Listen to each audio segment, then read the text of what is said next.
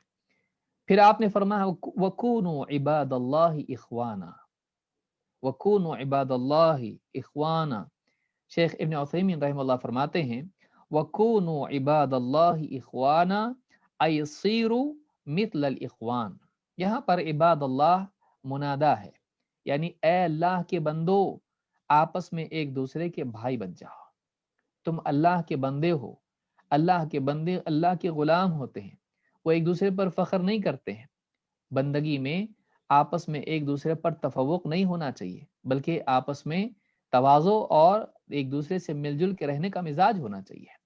وَعِبَادُ الرَّحْمَنِ الَّذِينَ يَمْشُونَ عَلَى الْأَرْضِ هَوْنًا وَإِذَا خَاطَبَهُمُ الْجَاهِلُونَ قَالُوا سَلَامًا، رحمان کے بندوں کی شان تو یہ ہے کہ اللہ کی عظمت کا احساس ان کے دلوں میں جب ہوتا ہے تو اس کا نتیجہ کیا ہوتا ہے؟ یمشون علی الارض ہونا، وہ زمین پر چلتے ہیں تو گھمنڈ سے نہیں بلکہ تواضع کے ساتھ، عاجزی کے ساتھ، ہیوملٹی کے ساتھ چلتے ہیں۔ وَإِذَا خَاطَبَهُمُ الْجَاهِلُونَ قَالُوا سَلَامًا، اور جب جاہل ان سے الجھ پڑتے ہیں، بحث و مباحثہ کرتے ہیں، بدتمیزی کرتے ہیں، تو کیا کہتے ہیں؟ قَالُوا سَلَامًا، وہ سلامتی کی بات کہتے ہیں، چاہے قول سلام ہو السلام علیکم یا پھر ایسی بات ہو جس میں سلامتی ہو، جو بد اخلاقی سے پاک ہو، جو بدتمیزی سے پاک ہو، تو رحمان کے بندے تو ایسے ہوتے ہیں، مسلمان کو ایسا ہونا چاہیے۔ وَكُونُوا عِبَادَ اللَّهِ إِخْوَانًا، اللہ کے بندو تم صحیح معنوں میں ایک دوسرے کے بھائی بن جاؤ۔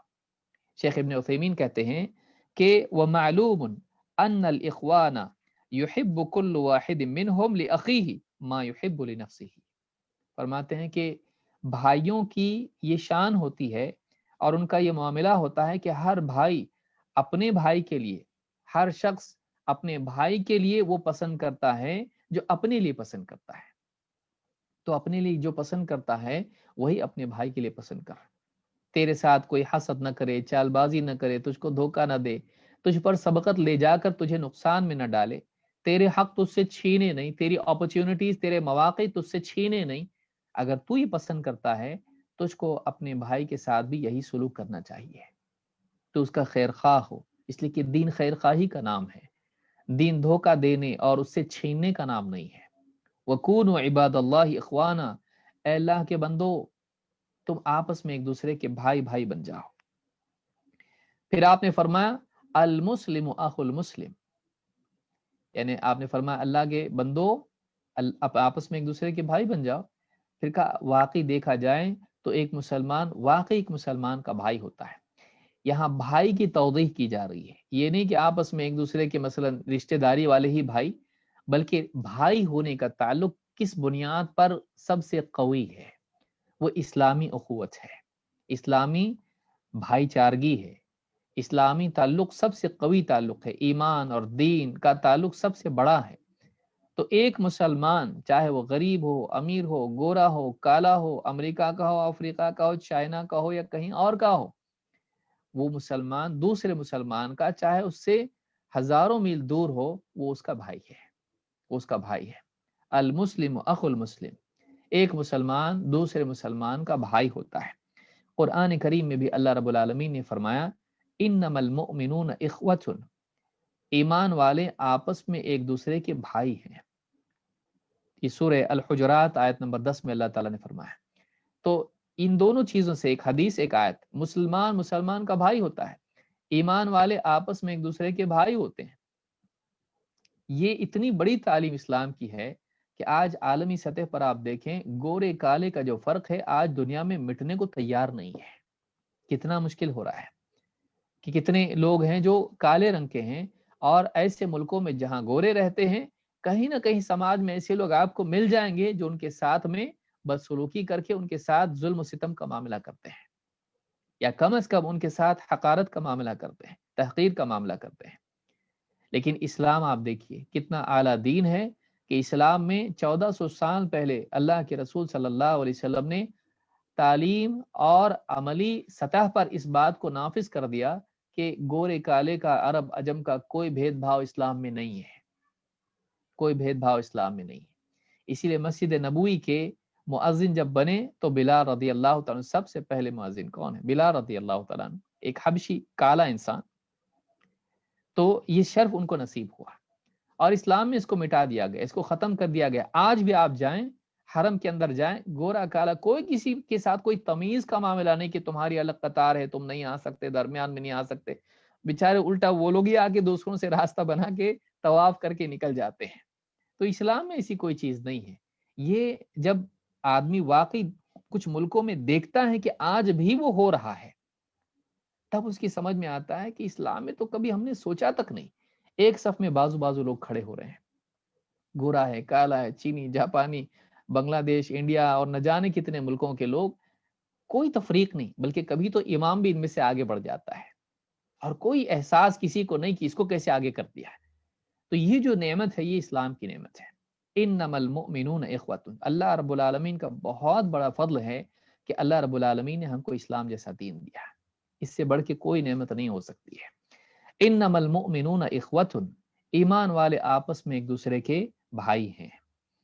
لا یظلمہ ولا یخذلہ، دو باتیں آپ صلی اللہ علیہ وسلم نے فرمائی.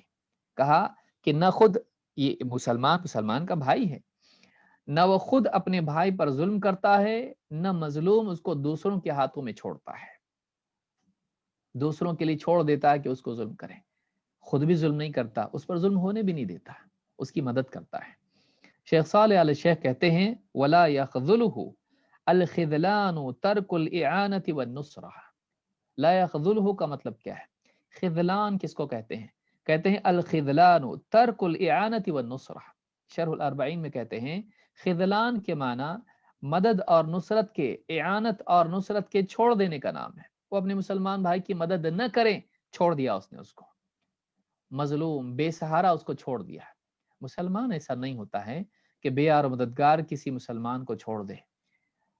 شیخ عبد الکریم الخضیر کہتے ہیں لا یخذلہ بل ینتصر لہ، وہ اس کو اس کے حال پر چھوڑ نہیں دیتا ہے، پریشان حال مظلوم چھوڑ نہیں دیتا ہے، بلکہ اس کی مدد کرتا ہے.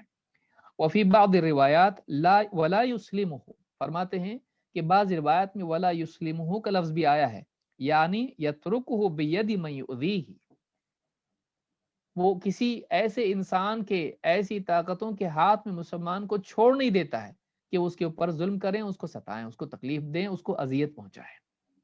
معلوم یہ ہوا کہ مسلمان پر خود بھی ظلم نہیں کرتا ہے، اور مظلوم اگر دوسرا مسلمان ہو تو اس کی مظلومیت میں اس کا سہارا بنتا ہے، اس کی اعانت کرتا ہے، اس کی نصرت کرتا ہے، اس کی مدد کرتا ہے، اس کو بے یار مددگار بے سہارا یوں ہی چھوڑ نہیں دیتا ہے۔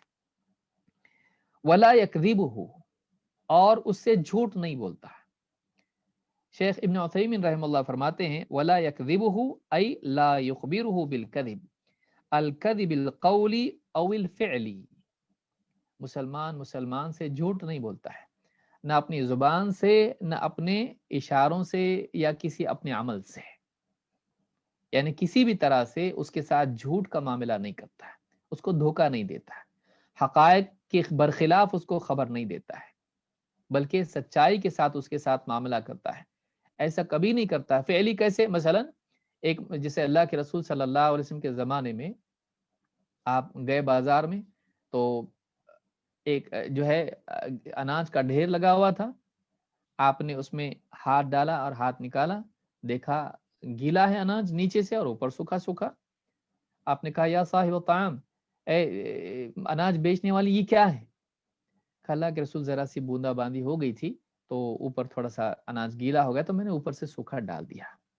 آپ نے فرمایا من غشنا فلیس منا، من غشا فلیس منا، مختلف الفاظ سے روایت آئی۔ آپ نے فرمایا کہ جو دھوکہ دے وہ ہم میں سے نہیں، یعنی وہ ایسا دکھا رہا ہے جیسے یہ پورا کا پورا جو ہے یہ سوکھا اناج ہے، گیلا نہیں ہے، لیکن یہ سچ ہے نہیں، یہ جھوٹ ہے، یہ اپنے حال سے کسی چیز کو ظاہر کرنا ہے جبکہ وہ حقیقت کے برخلاف ہے۔ تو چاہے قول سے جھوٹ بولنا ہو یا اپنے عمل سے، طرز عمل سے جھوٹ بولنا ہو، دونوں چیزیں مسلمان کے ساتھ جھوٹ کا معاملہ نہیں کرتا ہے۔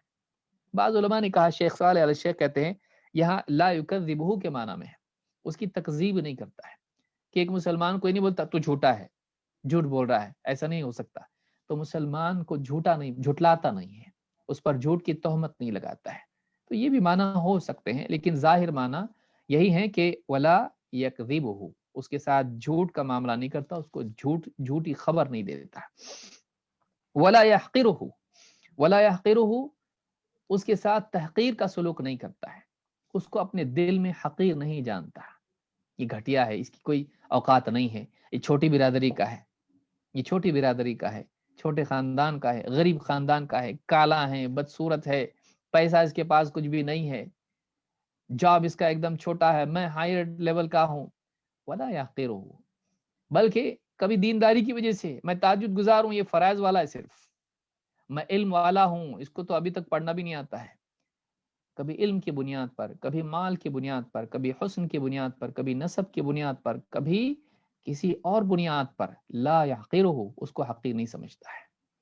بہت ممکن ہے ایک آدمی آپ سے بظاہر چھوٹا ہو لیکن اس کی دعائیں ایسی ہوں کہ وہ آپ سے اوپر چلا جائے، اس کی دل میں اخلاص اتنا زیادہ ہو کہ اس کی چھوٹی نیکی پر بھی اللہ اس کو جنت میں آپ سے اونچا مقام دے دے، کیونکہ انسان کے اندر کیا ہے یہ کسی کو نہیں معلوم۔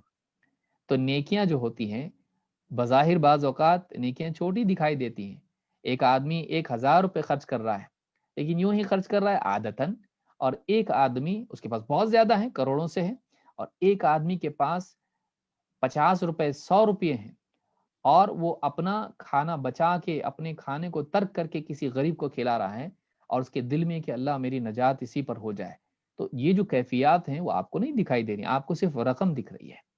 تو کسی کو حقیر نہیں سمجھنا چاہیے، کوئی چھوٹا نہیں ہوتا ہے، چھوٹا ہوا جو قیامت کے دن چھوٹا ہو جائے گا، چھوٹا وہ ہے جو اللہ کی نگاہ میں چھوٹا ہو، ورنہ آج دنیا میں ہم کسی کو چھوٹا کسی کو بڑا بنائے ہوئے ہیں، قیامت کے دن یوم تبلی السرائر، جب سارے بھید قیامت کے دن کھولے جائیں گے۔ لہٰذا اپنے بارے میں ڈرتے رہنا چاہیے، دوسروں کے بارے میں حسن ظن رکھنا چاہیے، یہ مسلمان کو کرنا چاہیے۔ اس کے بارے میں ہمارے پاس برا ہونے کا گمان ہے، اپنے بارے میں برا ہونے کا یقین ہے، کیونکہ ہم دل سے لے کے عمل کی سطح پر اپنے گواہ خود ہیں کہ ہمارے اندر کتنی کوتاہیاں کمی ہیں۔ تو دلیل ہمارے پاس ہے، اس کی دلیل ہمارے پاس نہیں کہ اس کے اندر کیا کمیاں ہیں، محض گمان ہے، محض گمان ہے۔ تو یقین ہمیشہ گمان پر غالب رہتا ہے۔ شیخ عبد الکریم الخضیر کہتے ہیں ولا یحقرہ سواء کان عنده شیء من النقص فی البدن او فی الرأی او فی المال، اپنے مسلمان بھائی کو حقیر نہ سمجھے، مسلمان حقیر نہیں سمجھتا، چاہے اس کے اندر کوئی کمی واقعی ہو، اس کے بدن میں، اس کی رائے میں، سوچ سمجھ میں، اس کی رائے میں، یا اس کے مال میں، مالی اعتبار سے، عقل کے اعتبار سے یا بدن کے اعتبار سے کوئی کمی ہو بھی تو تحقیر اس کی نہیں کرے۔ کسی کے پاس کچھ کم ہونا اس کو حقیر نہیں بناتا ہے۔ بعض اوقات ظاہری طور پر آدمی کچھ چیزوں میں کم ہوتا ہے، لیکن وہ اللہ کے ہاں اونچا مقام اس کا ہوتا ہے۔ ایک مرتبہ عبداللہ بن مسعود رضی اللہ تعالیٰ عنہ رسول اکرم صلی اللہ علیہ وسلم کے لیے مسواک توڑنے کے لیے پیڑ پر چڑھے، تو صحابہ ان کی چھوٹی چھوٹی پنڈلیاں، دبلے پتلے تھے ایک دم اور قد بھی بہت کم تھا، تو ان کی دبلی پتلی پنڈلیاں دیکھ کے ہنسنے لگے۔ ہنسنا حقارت کے طور پر نہیں تھا، بس ایسی ہی تھا جیسے آپس میں دوست ایک دوسرے پر ہنس دیتے ہیں کسی بات پر۔ تو اللہ کے رسول صلی اللہ علیہ وسلم نے فرمایا، دیکھو تم ان کی ان پنڈلیوں پر ہنس رہے ہو، اللہ کی قسم ان کا وزن اللہ کے ہاں اللہ کی میزان میں احد پہاڑ سے بھی زیادہ ہے۔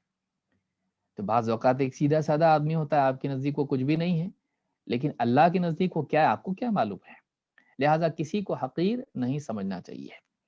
تو وَلَا يَحْقِرُهُ التَّقْوَى هَا هُنَا وَيُشِيرُ إِلَى صَدْرِهِ 3 مرات۔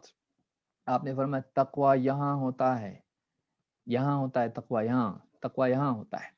تو آپ نے 3 مرتبہ اس طرح سے کہا یا 3 مرتبہ اشارہ کیا، 3 مرتبہ آپ نے کہا کہ تقوی یہاں ہوتا ہے، تو معلوم ہوا کہ تقوی سینے میں ہوتا ہے۔ اللہ رب العالمین قرآن کریم میں فرماتا ہے وَمَن يُعَظِّمْ شَعَائِرَ اللَّهِ فَإِنَّهَا مِن تَقْوَى الْقُلُوبِ، سورۃ الحج آیت نمبر 32 میں اللہ فرماتا ہے کہ جو اللہ تعالیٰ کے شعائر کی تعظیم کرے، حرم کی تعظیم کر رہا ہے، صفا مروہ کی تعظیم کر رہا ہے، قرآن کی تعظیم کر رہا ہے، جو چیزیں اللہ کے ساتھ جڑی ہوئی ہیں، دین کے ساتھ جڑی ہوئی ہیں، دین کی پہچان ہے، شعیرہ علامہ کو کہتے ہیں، تو جو اللہ کی شعائر کی تعظیم کرے تو فَإِنَّهَا مِن تَقْوَى الْقُلُوبِ، تو یہ دلوں کے تقوی کی علامت ہے، یہ دلوں کے تقوی کے سبب ہے۔ معلوم ہے کہ تقوی کو اللہ نے کہاں سے جوڑا؟ دلوں سے۔ تقوی القلوب، دلوں کے تقوی سے یہ چیز ہوتی ہے کہ آدمی دین کی چیزوں کی تعظیم کرتا ہے، اور تعظیم کرنا چاہیے انسان کو، بے حرمتی نہیں کرنا چاہیے۔ قرآن کو آدمی پڑھ کے یوں ہی نعوذ باللہ ڈال دے کہیں بھی، ایسا نہیں کرنا چاہیے، اس کو ادب سے اٹھانا چاہیے، ادب سے رکھنا چاہیے۔ دینی معاملات میں دینی کتابوں کی تعظیم ہونا چاہیے، دینی مجالس کی تعظیم، علماء کی تعظیم، بہت ساری چیزیں ہیں، تعظیم ہونا چاہیے۔ تو کہا کہ دلوں کی تقوی کا نتیجہ ہے کہ انسان اسلامی شعائر کی تعظیم کرے۔ ابن حجر الہیتمی کہتے ہیں الفتح المبین بشرح الاربعین میں، التقوى وهي اجتناب عذاب الله تعالى بفعل المأمور وترك المحظور، ها هنا ويشير بيده الى صدره 3 مرات، کہ تقوی، جو تقوی کس کو کہتے ہیں؟ اللہ کے عذاب کے خوف سے، اللہ کے عذاب سے بچنے کے لیے اللہ کے حکم کو پورا کرنا اور اللہ کے منع کی ہوئی چیزوں سے بچنا، اس کو تقوی کہتے ہیں۔ فرماتے ہیں کہ آپ نے اس طرح سے سینے کی طرف اشارہ کیا اور کہا کہ تقوی یہاں ہوتا ہے، یعنی جو جذبات انسان کی زندگی میں ہوتے ہیں کہ ایک انسان اللہ کا خوف، اللہ کی ناراضگی کا خوف، آخرت میں اللہ کے عذاب اور دنیا میں اللہ کے عذاب کے خوف سے ایک انسان اللہ کا حکم پورا کرتا ہے، برائیوں سے بچتا ہے، تو تقوی اس کو کہتے ہیں۔ کہتے ہیں ای محل مادتها من الخوف الحامل علیہا القلب الذي هو عند الصدر، کہتے یہ جو چیز ہے کہ ایک انسان اللہ سے ڈر کے اللہ کے حکموں کو پورا کرے اور اللہ کی منع کی ہوئی چیزوں سے بچے، اس کی اصل جڑ کہاں ہے؟ اس کی ساری اصل جڑ یہاں ہے۔ معلوم ہوا کہ اللہ کا خوف ہی وہ چیز ہے جو ایک انسان کو حسد سے، بغض و عداوت سے، دھوکہ دینے سے، جھوٹ بولنے سے، مسلمان پر ظلم کرنے سے، ستانے سے ایک انسان کو روکے رکھتا ہے۔ اخیر میں ساری باتیں بتا کے آپ نے کیا کہا؟ تقوی یہاں ہوتا ہے۔ معلوم ہے کہ اگر تقوی زندگی میں آ جائے تو انسان کی زندگی سے ساری خرافات اور یہ سارے شرور اور یہ ساری بلائیں نکل سکتی ہیں۔ اصل چیز تقوی ہے، کہا کہ تقوی یہاں ہوتا ہے۔ اور آپ نے فرمایا بِحَسْبِ امْرِئٍ مِّنَ الشَّرِّ أَن يَحْقِرَ أَخَاهُ الْمُسْلِمِ، ایک آدمی کے لیے شریر ہونے کے لیے یا اس کے شر کے لیے، اس کے ناکام ہونے کے لیے، اس کے شر میں مبتلا ہونے کے لیے، وہ شر میں مبتلا ہے، اس کی علامت کیا ہے اور اس کے اللہ کے ہاں سے اس کو عذاب آ سکتا ہے، اس کی علامت یا اس کا سبب کیا ہے؟ آدمی کے برا ہونے کے لیے اتنا ہی کافی ہے کہ وہ اپنے مسلمان بھائی کو حقیر سمجھے۔ 50 بھلائیاں تیرے اندر ہیں، دین پہ عمل کرتا ہے، ذکر کرتا ہے، تلاوت کرتا ہے، 5 وقت کی نماز پڑھتا ہے، تہجد پڑھتا ہے، دین سیکھتا ہے، سکھاتا ہے، بہت کچھ تیرے اندر ہے، لیکن تو سب کو حقیر سمجھتا ہے اور اپنے آپ کو اچھا سمجھتا ہے۔ یہاں سے مصیبت شروع ہے۔ کتنے لوگ ہیں جو مان لیجیے تہجد کے لیے اٹھے اور دیکھا کہ ساری دنیا سو رہی ہے، اپنے آپ کو افضل سمجھے، کیا لوگ ہیں یہ، دنیا میں کیا حالات چل رہے ہیں، اور دیکھو ابھی تک تہجد نہیں پڑھ رہے ہیں لوگ، کیسے برے لوگ ہیں، حقیر ہے، میں دیکھو کتنا اچھا ہوں۔ سویا ہوا تجھ سے اچھا ہے، سویا ہوا تجھ سے اچھا ہے، کیونکہ تہجد فرض نہیں ہے، نفل ہے، لیکن لوگوں کو حقیر سمجھنا یہ گناہ ہے۔ تو نیکی کر کے گناہ کر رہا ہے، وہ بیچارہ کم سے کم سویا ہوا ہے، وہ کسی کو حقیر تو نہیں سمجھ رہا، بلکہ اٹھنے کے بعد سوچتا آپ بہت اچھے ہیں، میں دیکھو ہم جیسے نالائق نکمے لوگ ہیں، ہم سے نہیں ہوتا تہجد، آپ کتنے اچھے انسان ہیں۔ یہ اچھا ہے جو کسی کو اپنے سے اچھا سمجھ رہا ہے، دیندار کو اچھا سمجھتا ہے، وہ زیادہ اچھا ہے، لیکن تو تہجد پڑھ کے بھی برا ہے۔ تو ایسی نیکی کس کام کی جو ایک انسان کو گناہگار بنا دے؟ یہ نیکی میں برائی نہیں ہے، تیری سوچ میں برائی ہے کہ نیکی کر کے تو اپنے آپ کو اعلیٰ سمجھتا ہے۔ تو کہا کہ ایک آدمی کے برا ہونے کے لیے اتنا ہی کافی ہے کہ تو اپنے مسلمان بھائی کو، وہ اپنے مسلمان بھائی کو حقیر سمجھے۔ اور شروعات کہاں سے ہوئی آپ دیکھیے، ابلیس نے کیا کہا تھا، ساری مصیبت کی جڑ وہیں سے ہے۔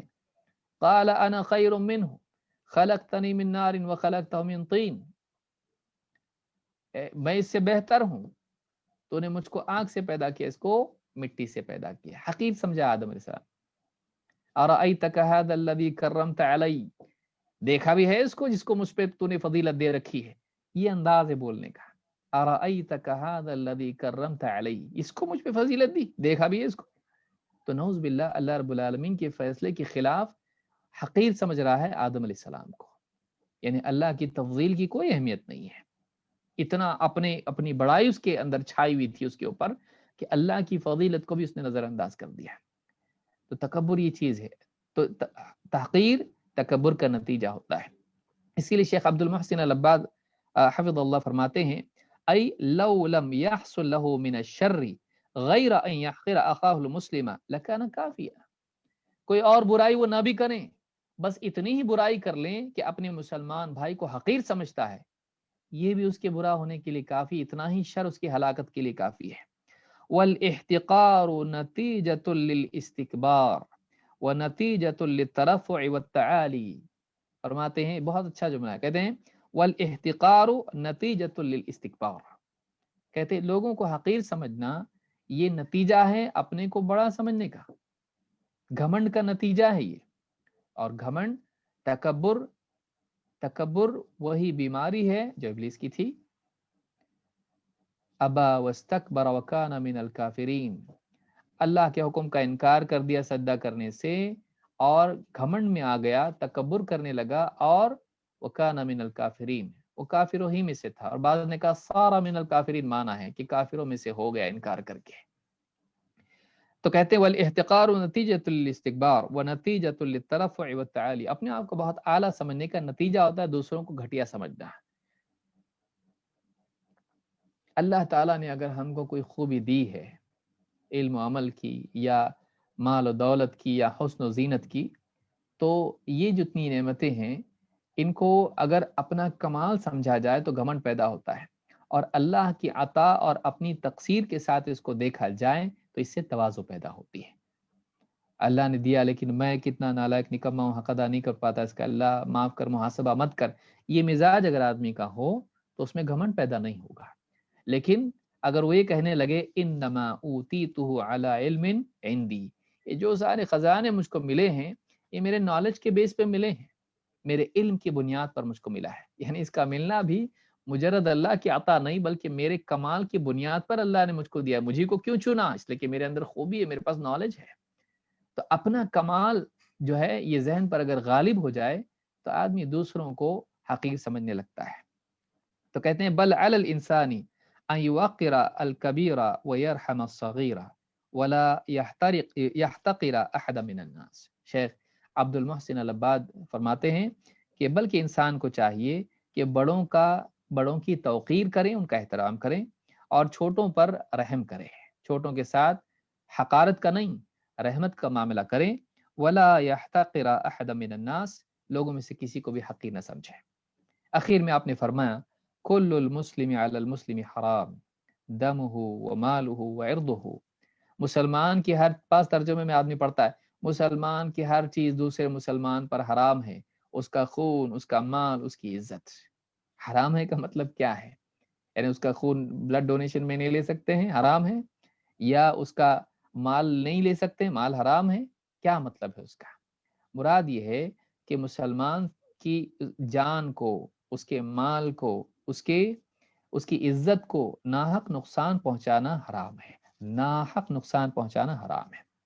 ورنہ اگر کوئی مسلمان ہے، اس نے کوئی جرم کیا ہے، حکومت کی طرف سے اس کو سزا دی جائے گی. جو جلاد اس کے اوپر یعنی شرعی حکم نافذ کر رہا ہے، اس کو ضرر پہنچا رہا ہے، اس کو قتل کر رہا ہے قصاص میں، لیکن یہ ناحق نہیں ہے. اسی طرح سے اس کا مال ہے، اگر وہ زکوٰۃ نہیں دیتا ہے تو حاکم اس سے جبراً وصول کر سکتا ہے.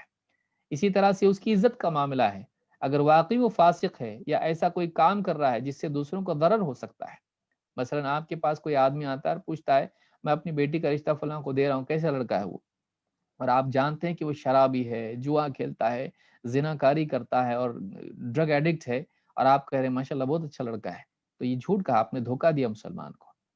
آپ کو چاہیے کہ آپ بتائیں. ہاں چھوٹی موٹی چیزیں اگر کسی کی ہیں تو وہ ہنستا بہت ہے، تو آپ اس کو بتانے کی ضرورت نہیں، خواہ اس کے ذہن میں آپ نے ڈال دیا کہ وہ سوچے کہ یہ بھی کوئی عیب کی چیز ہے. لیکن واقعی کوئی جرم ہے، ایسا ہے جس سے بچی کی زندگی خراب ہو سکتی ہے، تو آپ کا بتانا ضروری ہے. تو ہاں اگر اس نے توبہ کر لی ہو اور اب اچھی زندگی گزارا تو بتانے کی ضرورت نہیں. لیکن آج بھی وہ گناہ گار ہے، تو اب یہ سوچیں کہ مسلمان کی عزت بچانا چاہیے، تو یہ وہ بات نہیں، جیسا کہ آگے بھی حدیث میں انشاءاللہ آئے گا. تو مسلمان کی جان، اس کا مال اور اس کی عزت کو نقصان پہنچانا جائز نہیں ہے. اللہ کے نبی صلی اللہ علیہ وسلم نے فرمایا فَإِنَّ دِمَاءَكُمْ وَأَمْوَالَكُمْ عَلَيْكُمْ حرام، تمہارے خون اور تمہارے مال تم پر آپس میں حرام ہیں، یعنی ان کو نقصان پہنچانا حرام ہے. كَحُرْمَةِ يَوْمِكُمْ هَذَا فِي شَهْرِكُمْ هَذَا وَفِي بَلَدِكُمْ هَذَا. اس مہینے ذوالحجہ کے مہینے کی حرمت کی طرح، اس دن کی حرمت کی طرح، اس مہینے کی حرمت کی طرح، عرفہ کا دن، اس مہینے کی حرمت ذوالحجہ، اور تمہارے اس شہر مکہ کی حرمت کی طرح. الی یوم تلقون ربکم، کب تک کے لیے ہے؟ قیامت تک کے لیے، جب تم اپنے رب سے ملاقات کرو گے. ہمیشہ کے لیے چیز محترم ہے. ہمیشہ کے لیے یہ حرام ہے کہ مسلمان کی جان و مال اور اس کی عزت کو نقصان پہنچائے. امام البخاری نے کتاب الحج میں اس کو روایت کیا ہے، حدیث نمبر 1741 پر، اور اسی طرح سے امام مسلم نے بھی القسامہ والمحاربین والقصاص والدیات میں اس کو روایت کیا ہے. تو یہ حدیث ہم نے مکمل کی، جس میں پیارے رسول صلی اللہ علیہ وسلم نے جان، مال اور عزت کے تعلق سے یہ بتایا کہ ان کی رعایت اور ان کی حفاظت ضروری ہے. کسی مسلمان کے لیے روا نہیں، مناسب نہیں، جائز نہیں کہ ان کو نقصان پہنچائے، اور نہ یہ صحیح ہے کہ وہ دوسرے مسلمان کو اس طرح سے مصیبت میں چھوڑ دیں، جان و مال کے نقصان یا عزت کے نقصان میں چھوڑ دیں اور اس کی مدد نہ کریں.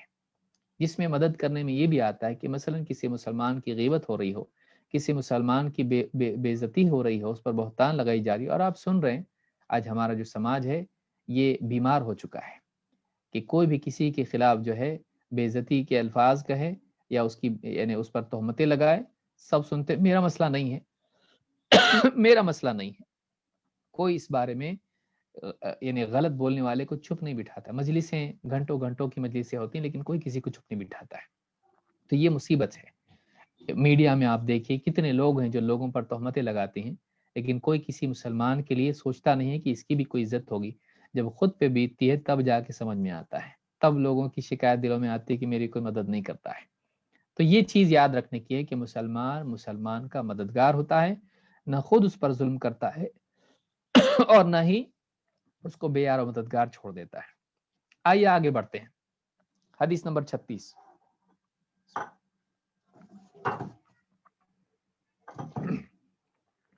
اس حدیث میں بنیادی طور پر دو باتیں ہیں جو گویا کہ پچھلی حدیث کا ایک دوسرا پہلو ہے کہ پہلی حدیث میں بتایا گیا کہ مسلمان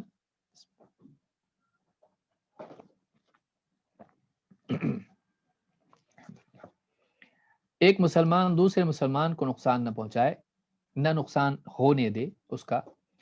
اس حدیث میں بتایا گیا کہ ایک مسلمان دوسرے مسلمان کی تکلیف کو دور کرے، اور پھر اخیر میں یہاں یعنی علم اور یعنی دینی مجالس کی بھی فضیلت یہاں ذکر کی گئی ہے، جو کہ ساری خیر کی جڑ ہے۔ آئیے حدیث کے الفاظ کیا ہیں دیکھتے ہیں۔ عن ابی ہریرہ رضی اللہ تعالی عنہ عن رسول اللہ صلی اللہ علیہ وسلم قال من نفس عن مؤمن كربة من كرب الدنيا نفس الله عنه كربة من كرب يوم القيامة ومن يسر على معسر يسر الله عليه في الدنيا والآخرة ومن ستر مسلما ستره الله في الدنيا والآخرة والله في عون العبد ما كان العبد في عون أخيه ومن سلك طريقا يلتمس فيه علما سهل الله له به طريقا إلى الجنة وما اجتمع قوم في بيت من بيوت الله يتلون كتاب الله ويتدارسونه بينهم إلا نزلت عليهم السكينة وغشيتهم الرحمة وحفتهم الملائكة وذكرهم الله في من عنده ومن بطأ به عمله لم يسرع به نسبه رواہ مسلم بہذا اللفظ۔ بہت پیاری حدیث ہے اور بہت ساری چیزیں اس میں ہیں۔